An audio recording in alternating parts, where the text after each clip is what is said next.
Hello, I'm Bill Pickle, and welcome. Glad to have you here with me today.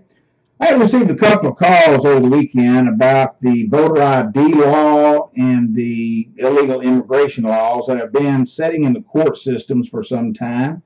And people was wanting to know what the status of those were, so I thought I'd just take a few minutes and bring you up to date and give you some ideas on what I think needs to be done with the immigration law.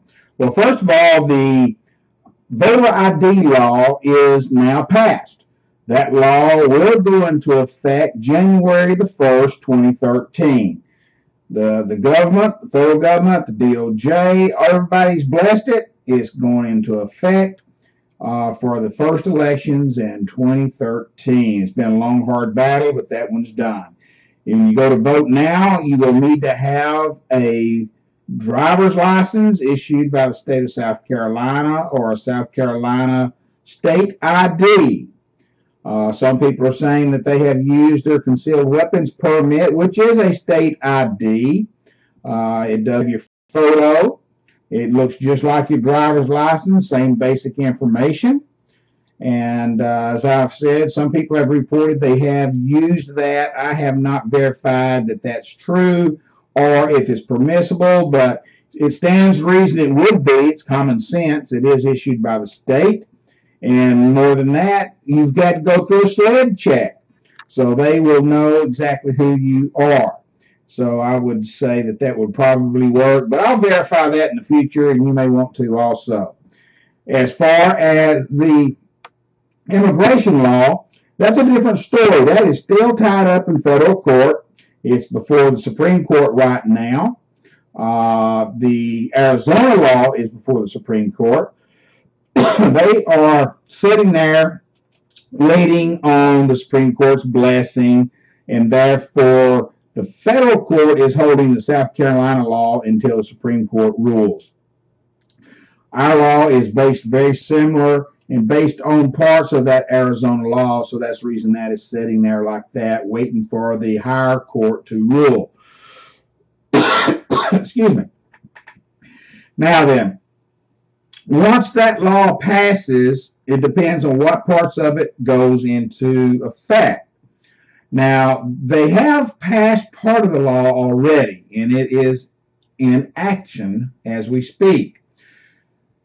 State of South Carolina law officials now can ask for identification of legal status, verification of legal status, whether you have legal status or not. The courts have approved that part of the law. Now then, the majority of it has not been put in force, as I said, because of the Supreme Court. But once it is, we'll see what happens. Now, I have my own opinion on what needs to be done when these laws pass. And here's what I think. There's no 10,000-page document. I don't think we need a document that's 10, 2,000, 1,000 pages. We just need some basic steps to enable us to work correctly within the law and make things right. First of all, no law is going to work if we don't first secure our borders. We must secure the borders and the coastlines of the United States. If we don't, no law will work. We have to stop the infusion of illegal immigrants. We can't control if we can't stop. So we must do that first. We must use every state and federal law enforcement agency or any other bureau that we can to make sure our borders are protected, period. We must use the Coast Guard. We must use Homeland Security. We must use the National Guard and State Guard to patrol and protect our borders. Everything else is useless if we don't do that. Number two, I think we need to enforce all existing laws. You know, we wouldn't be in the condition we are right now if we just enforced the laws that we have. So we must do that. We must continue to expand E-Verify. E-Verify has proven to work. We must expand and demand all employers to use E-Verify. We must penalize offender companies. Let's face it, folks, the reason illegals are coming into the country is for the freedoms that we have, and even more so work, jobs, income, money, dinero, whatever you want to call it.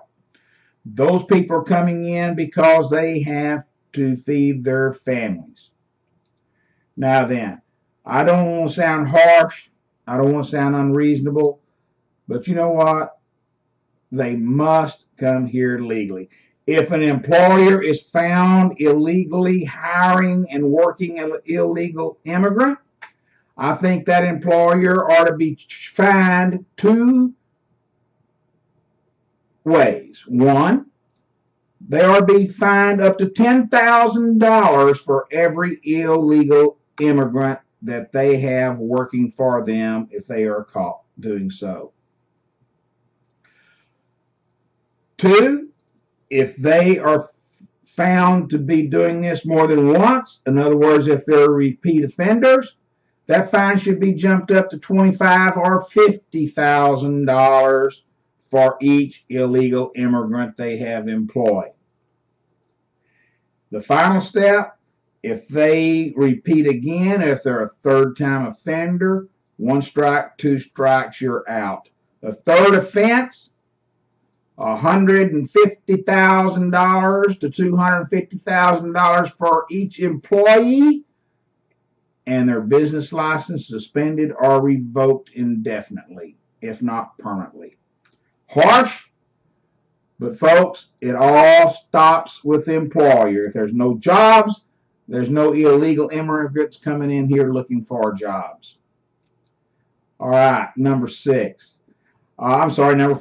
I think we should require and encourage all local, state, federal, and regional law enforcement agencies to turn over all illegal immigrants with a criminal background to the federal government so these people can send them back where they came from. Number 6, I think we ought to require and encourage all local and regional and state federal agencies to turn over all illegal immigrants and enforce all laws. That is a repeat. It seems like that is the part of the law that no one has had the ability to enforce or want to enforce. So I'm double checking that one so people can get the message. We have to enforce the laws that we have. Number 7, I think we ought to require proof of citizenship or other legal status to obtain a driver's license in South Carolina or any other state. It makes no sense for someone to be here illegal and then us give them legal ability to drive anywhere in this country. Come on, folks, let's use a common sense. It just doesn't make any sense to me to say, hey, you can come into the country illegally and we'll give you legal status so you can drive on the highways. It doesn't make sense, folks. It doesn't pass the smell test. I think we'll require proof of citizenship to obtain a voter's registration card. You know, with a photo on that card.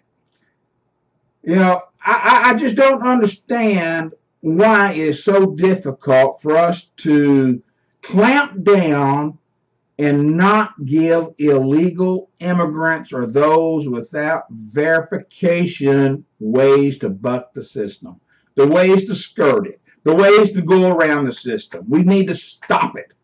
We need to stop it. You know, we also need to require proper identification for public assistance.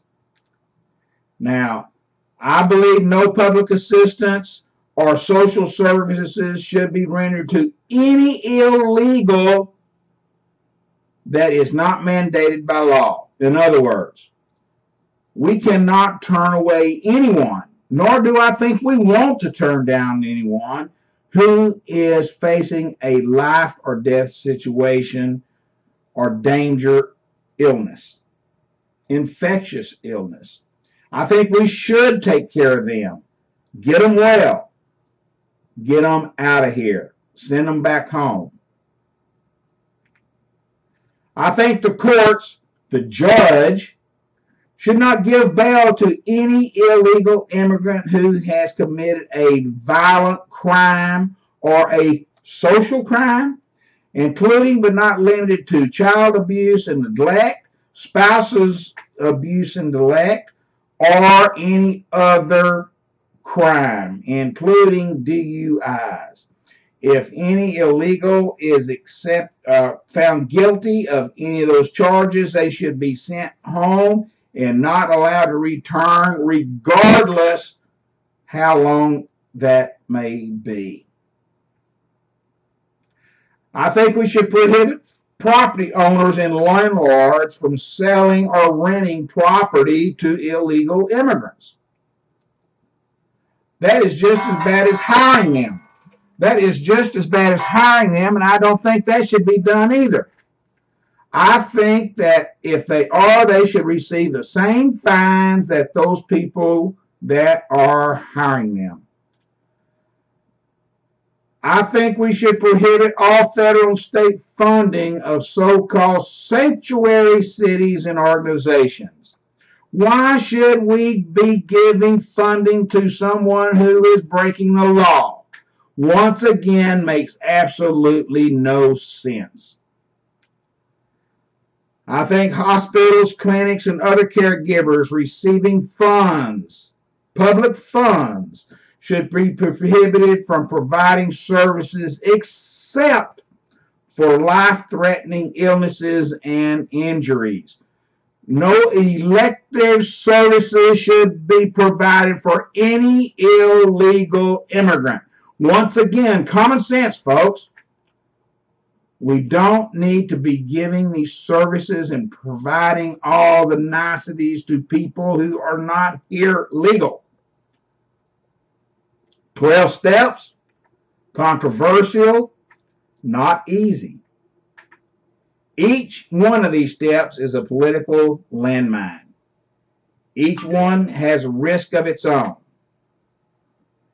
Do our politicians, do our legislators have the ability or the forthwith to do what's expected? Do they have the forthwith and the ability to go forward and do what's tough? I don't know. I don't know. And then there comes the big issue of those immigrants that are already here. Different story, different time. We'll talk about that in the future. Thank you for joining me in the Pickle Barrel. And if you'd like to join me Monday through Friday, 8 to 10 a.m., on the PD's best place for talk, Newstalk 970 WJMX or 97.9 FM. I would love to have you, where we talk politics every day, Monday through Friday, South Carolina style. Thank you for being here with me this morning.